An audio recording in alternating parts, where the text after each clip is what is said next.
La última vez que nos reunimos estuvimos afinando el oído para escuchar los susurros de las máquinas. Sí, aprendiendo a interpretar las vibraciones de un rodamiento que está a punto de fallar. Exacto. Pero me quedé pensando, ¿qué pasa cuando una falla es silenciosa? Buena pregunta. Cuando no grita, sino que irradia. Justo. A veces, el primer síntoma de un problema no es un ruido, sino un exceso de energía invisible. El calor. El calor. Es como si las máquinas tuvieran fiebre.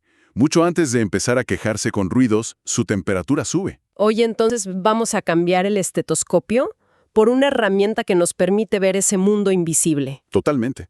Vamos a explorar la termografía infrarroja. Una tecnología que parece de ciencia ficción, pero es fundamental hoy en día. Y es que, en esencia, nos da un superpoder: ver la energía. La termografía es de las tecnologías de monitoreo más populares. Y con mucha razón, Es no intrusiva, ¿cierto? ¿cierto? Es no intrusiva y muy efectiva. La norma ISO 18434-1 lo define bien.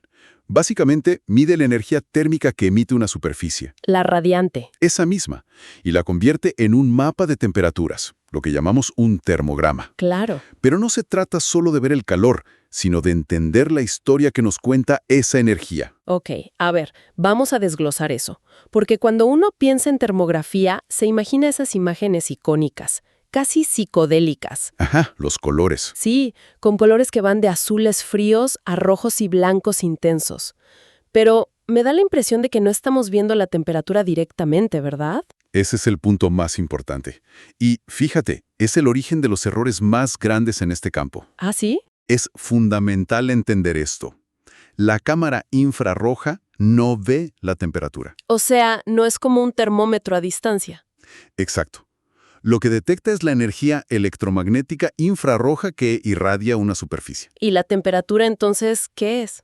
La temperatura es un valor que se calcula a partir de esa energía. Ah, ya veo. Y aquí viene lo crucial. Para que ese cálculo sea correcto, debemos entender y dominar dos conceptos críticos: la emisividad y la temperatura aparente reflejada. Un momento, ¿me estás diciendo que la cámara puede básicamente mentirme? Totalmente. Que lo que veo en la pantalla podría no ser la realidad del componente. Absolutamente. Y ahí está la gran paradoja de la termografía. Es una tecnología increíblemente visual que te puede mentir a la cara. ¡Qué increíble! La mayor habilidad de un termógrafo no es apuntar la cámara, es saber dudar de lo que ve. Es ser un detective que se pregunta: ¿estoy viendo el calor del componente o el reflejo de mi taza de café? No puede ser. O sea que si pinto un objeto brillante con pintura negra mate, la cámara me dará una lectura de temperatura diferente aunque el objeto esté igual de caliente. Exactamente eso.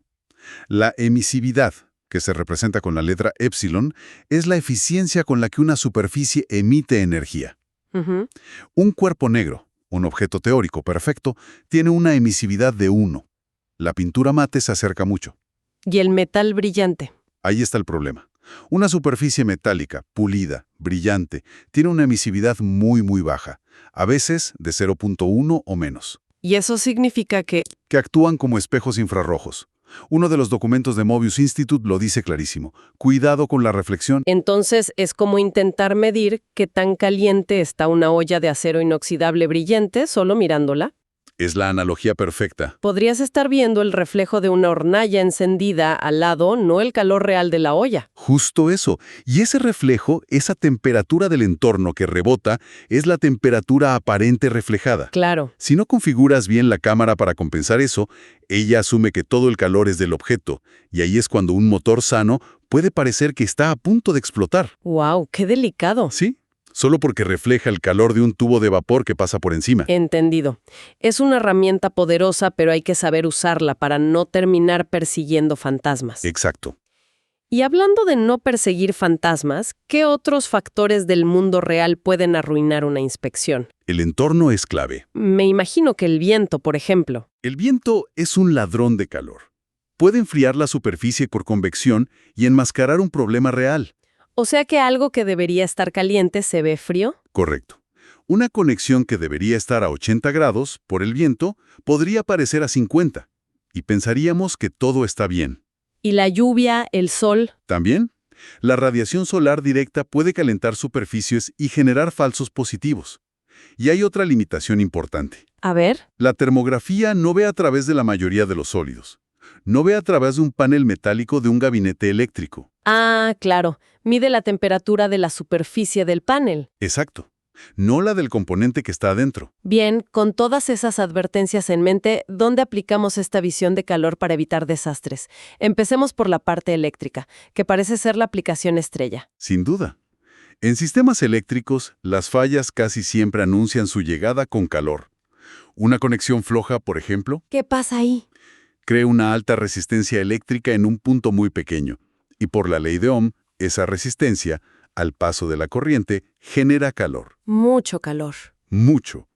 Con la cámara termográfica, podemos ver ese punto caliente en un interruptor o en un tablero mucho antes de que se deteriore y cause un arco eléctrico o un incendio. Espera un momento. En ese ejemplo, ¿realmente necesito que la cámara me diga son 85.5 grados? No siempre. O sea, no basta con ver en la pantalla que una fase está roja brillante, mientras las otras dos están azules. ¿Con eso ya llamo a mantenimiento o no? Ahí diste en el clavo. Esa es la diferencia fundamental entre los dos modos de trabajar en termografía. Ajá. El primer enfoque es la termografía cualitativa, comparativa. Es el método más rápido. ¿La comparación? Exacto. Comparamos un componente con sus gemelos.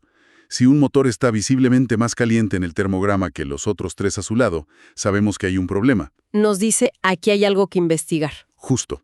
Identifica la anomalía, pero no nos dice qué tan grave es. Y para eso necesitamos el otro enfoque. Ahí entra la termografía cuantitativa comparativa. Aquí es donde los números sí importan. Medimos la diferencia de temperatura, lo que llamamos el delta T. El delta T. Sí, la diferencia entre el punto caliente y una referencia normal. O medimos la temperatura máxima absoluta. Esto nos permite establecer una severidad y priorizar. Y me imagino que esto no es una opinión, sino que hay normas que nos dicen qué tan grave es cada uno de esos delta Ts. Por supuesto, esto no es objetivo. Hay estándares muy claros, como los de NETA, la International Electrical Testing Association. ¿Y qué dicen? Nos dan una especie de semáforo para el calor. Piensa en un delta T de 1 a 3 grados Celsius, como una luz amarilla que parpadea. Oye, echa un vistazo aquí cuando puedas. Eso. Pero cuando ves una diferencia de más de 15 grados Celsius, eso no es una luz amarilla, es la sirena de bomberos. Reparación inmediata. Inmediata. Significa que el componente está en un proceso de autodestrucción activa. Entiendo lo del delta T de 15 grados como una bandera roja. Pero en la vida real, ¿no hay situaciones donde un componente siempre trabaja más caliente que otro por diseño? Claro que sí. ¿Cómo evitas generar falsas alarmas? Esa pregunta es el arte de esto. Por eso la primera inspección es clave. Creas una línea base térmica. Una foto de la máquina cuando está sana. Exacto. Ese es tu mapa de referencia, tu huella térmica. Sin ese mapa, sí, podrías estar persiguiendo fantasmas. Pero con una línea base, cualquier desviación significativa en el tiempo es una señal inequívoca. De que algo está cambiando. De que una falla está naciendo. Ok, la parte eléctrica tiene mucho sentido. La resistencia genera calor. Pero cuando pasamos a algo mecánico, un rodamiento, un acople, ¿de dónde sale ese calor? La palabra clave es fricción. En mecánica, el calor casi siempre es sinónimo de fricción no deseada. Ajá. Puede deberse a una lubricación inadecuada, ya sea por falta, por exceso o por el tipo incorrecto de lubricante. O una desalineación. También, una desalineación de ejes fuerza a los componentes a trabajar en ángulos incorrectos, o simplemente desgaste. Y en el lado mecánico es igual de obvio que en lo eléctrico, porque una conexión floja es un punto muy localizado. Es una excelente pregunta. ¿Cómo se ve una mala lubricación, por ejemplo? El patrón térmico es diferente. No siempre es un punto rojo intenso. A veces, en un problema de lubricación ves un calentamiento más generalizado en toda la carcasa del rodamiento. Ah, ok. Pero lo más revelador es la tendencia. Si hoy mides 45 grados y en un mes mides 55 bajo la misma carga, sabes que algo se está degradando. La termografía se vuelve una película, no solo una foto. Justo eso. Te permite ver la falla en cámara lenta. Y también es clave en sistemas auxiliares. ¿Cómo cuáles? Podemos ver problemas de flujo en sistemas de refrigeración o detectar bloqueos en intercambiadores de calor al ver cómo se distribuye la temperatura. Entonces, si juntamos todo esto, ¿qué significa la termografía para la confiabilidad y la seguridad de una planta? Significa que la termografía es la herramienta reina de la seguridad y la eficiencia energética. Reina, nada menos. Absolutamente. Al detectar una conexión eléctrica sobrecalentada, como subraya la norma NFPA 70B, estamos previniendo activamente un posible incendio industrial. Estamos pasando de reaccionar a la falla a prevenir la catástrofe. Exacto.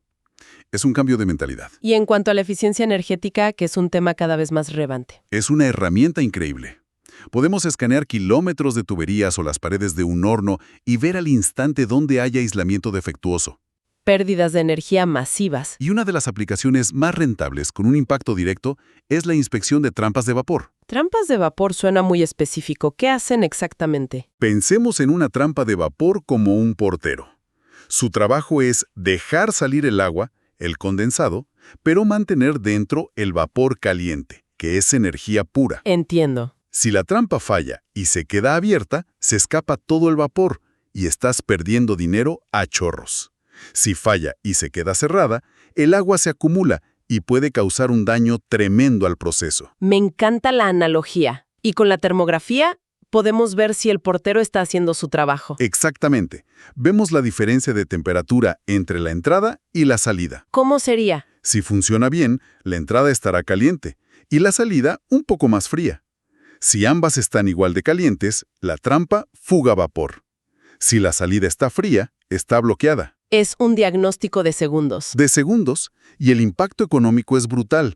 Recuerdo un caso en una farmacéutica.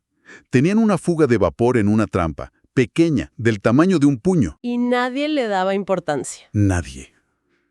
Hicimos el cálculo. Esa pequeña fuga les costaba más de $40,000 al año en energía. La reparación costó $500. Increíble. El gerente de la planta casi se cae de la silla. A veces los problemas más caros son los más silenciosos. Así que la termografía nos da una especie de visión de rayos X para el mantenimiento. Nos permite ver la fiebre de una máquina, diagnosticar problemas invisibles y tomar decisiones basadas en datos antes de que ocurra una falla catastrófica. Exacto, lo resumiste perfectamente. Es un pilar del mantenimiento proactivo. Ya aprendimos a escuchar los susurros de las vibraciones y ahora a ver el calor de las fallas. Sí. Pero, ¿qué pasa con los sonidos que están más allá de nuestra capacidad auditiva? ¿Qué sucede cuando una fuga de aire comprimido grita en una frecuencia tan alta que es inaudible? Ese es precisamente el siguiente nivel. Existe una dimensión de sonido de alta frecuencia, generada por fenómenos como fugas, turbulencias o descargas eléctricas. Descargas eléctricas también. Sí, como el efecto corona. Y todo eso requiere un oído biónico para ser detectado. Un oído biónico, ¿eso suena prometedor? Y lo es. En nuestra próxima conversación exploraremos esa tecnología, el ultrasonido industrial. Para escuchar lo inaudible. Y cazar fugas que drenan la eficiencia energética y detectar fallas eléctricas que a veces ni la termografía puede ver. Es el complemento perfecto para nuestra caja de herramientas.